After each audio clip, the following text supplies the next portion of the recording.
Hey everybody, welcome to Living Power, your online Bible study where we are walking through the Bible in a year. My name is Shannon Mullins, and if you're just joining us, I want to welcome you to the study. We had quite a number of folks join us over the last 2 weeks while we were walking through a pretty intense 2 weeks in the Psalms. Many of you have told me how much you appreciated those and just saw them in a new way, and I have to say it was quite a blessing for me as well. Each lesson in the psalm took probably double time in preparation for those weeks. It seems like the history lessons for me are a little bit easier. So this week we are going to cover a week of history, and we're back with King David and his son Solomon. David has died, and we are looking at Solomon and the glorious reign in Israel of this kingdom that he is ruling over, King Solomon. So this week is history. Next week we're going to do a little bit of Proverbs. So we have an exciting summer coming up. Actually, we'll be in Proverbs for just a little while, and then moving on to something else. So I do hope you're enjoying the study. I am loving every minute of it, and love your comments, love your emails, and your questions also. Today we are looking at building the temple, and this is really foundationally important to understand about the temple. David, let me give you a little bit of background. David united the 12 tribes of Israel into one kingdom. That's one of many accomplishments.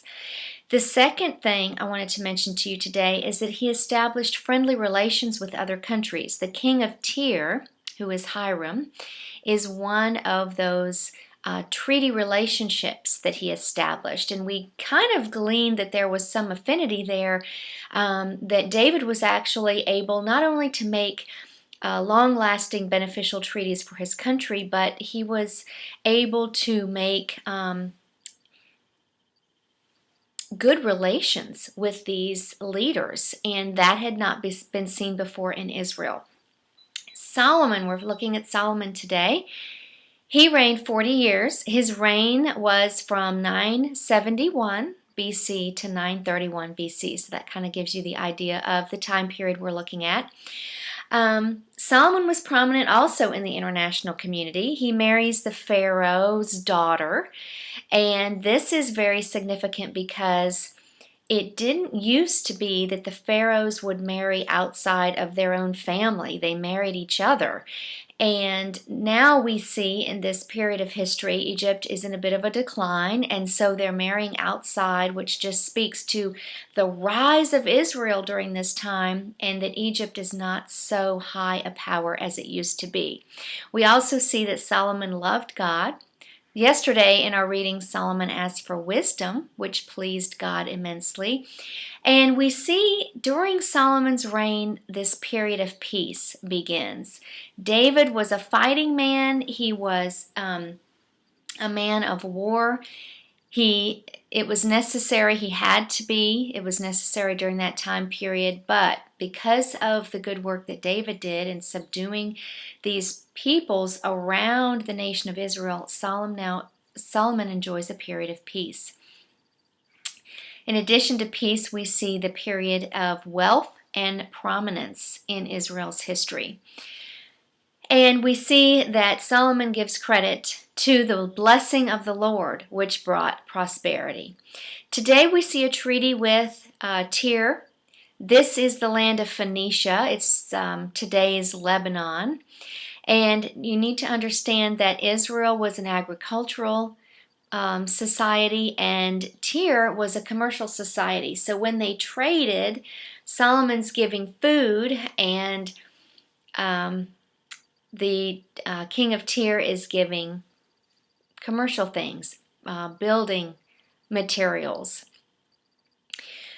We read about Solomon's wise dealings and judging of these two women. That's a pretty famous story. If you aren't familiar with that, you should go back and read that. It just really describes the wisdom that God gave him, and which caused many people to come to visit Solomon and just be in awe of his wisdom. All right, he had a labor force of foreigners, 153,000 foreigners, it says. Those would have been the Canaanites. This represented about 1 of 40 men in the land. So a commentary that I was studying said it really wasn't oppressive. However, the people had to work 1 month out of 3 for the king. So this was a time of taxation, and it was a time of being kind of brought into to the labor force during this huge building construction time in the life of Israel.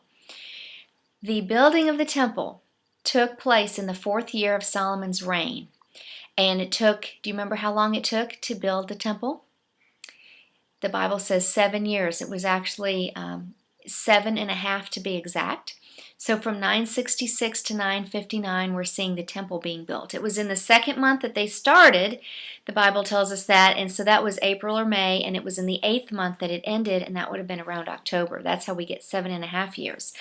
Interestingly enough, I know you guys like all these little facts, in Ezra, 430 years later, they have to rebuild the temple, and interestingly enough, they rebuild the temple also in the 2nd month. That happens at the same time. Now, this is 480 years after they left Egypt, and there aren't a lot of dates to really remember. However, there is one that you really kind of should remember. 1446 BC is the Exodus, and that is a focal point. You can kind of figure things out if you know that date. So 1446 was the Exodus. This is 480 years after that, so we're about 966 BC. I love Solomon's attitude in 2 Chronicles 2 verse 6. Did you catch this? It says, "Who am I to build a house for God except to offer sacrifices to him?" What a humble attitude he had. It says, God is greater than all the gods, so his house must be great. And he did create a very great temple for the Lord. It describes the purpose of the temple was to build incense. It was to display the bread of the presence and to offer sacrifices. They were offering sacrifices morning and night on the Sabbath, at the new moon, and at the festival. So lots of sacrifices going on. We're introduced to a master craftsman today. Huram Abi is a metal worker. He's half Jewish, he's half Phoenician, and today and especially tomorrow we're going to read about these things that he makes out of bronze. Boy, I'd love to have him come over to my house and make a couple of things. It's just beautiful craftsmanship. Of course, it's through inspiration of the Holy Spirit that he's able to do these things. But it's very, very beautiful to look at. I'm going to show you some pictures over the next couple of days of some of the things that he's making.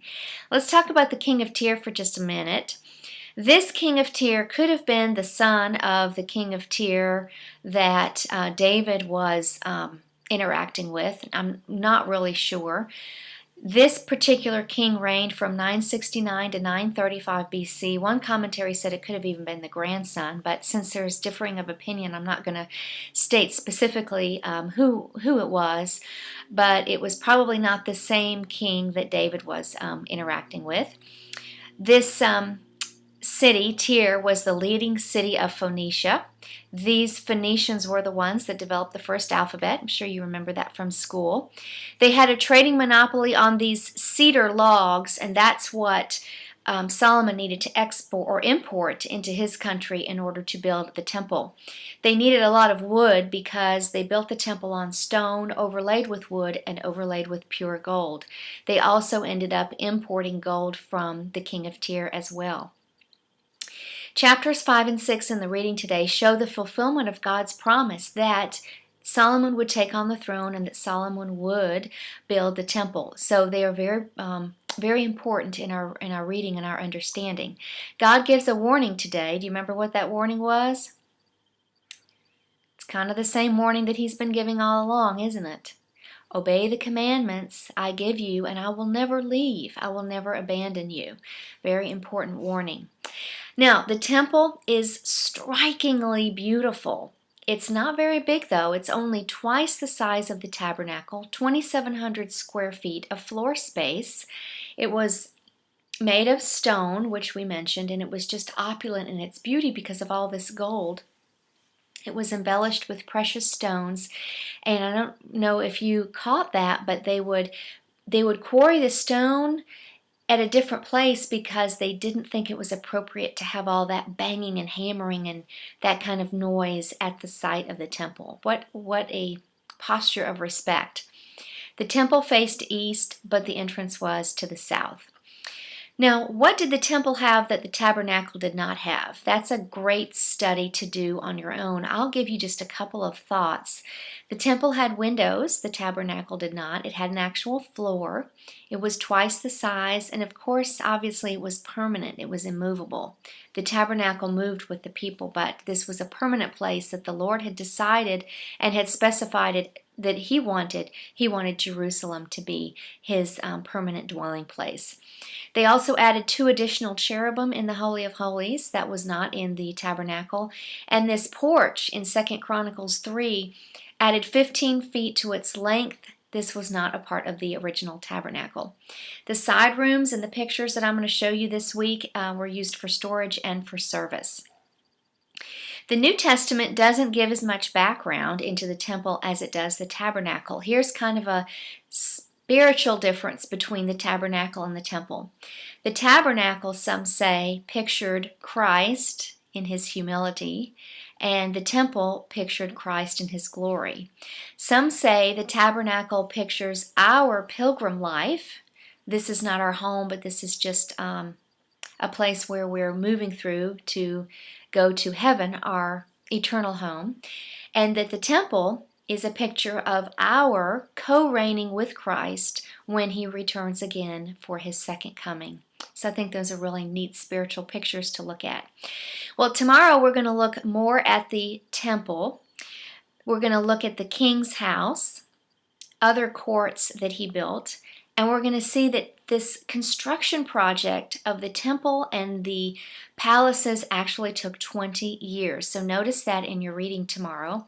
This is really important, this foundational understanding of the temple and how it came to be, because there will be 3 temples total, and there will be a temple which has not yet been built. We are waiting for the fulfillment of this temple. It's in Ezekiel. We're going to read about that, but this is during the millennial reign of Christ. There will be an actual temple on Mount Zion at Temple Mount, and it will be the place where Jesus is and where He reigns throughout the world during His 1,000-year reign, which is yet to come. So it's very important foundational understanding when we especially talk about the end times prophecy and those things.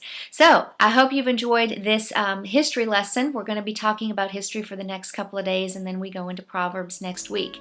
So that's it for today, and I will see you again tomorrow. Blessings to you and your family. Shalom.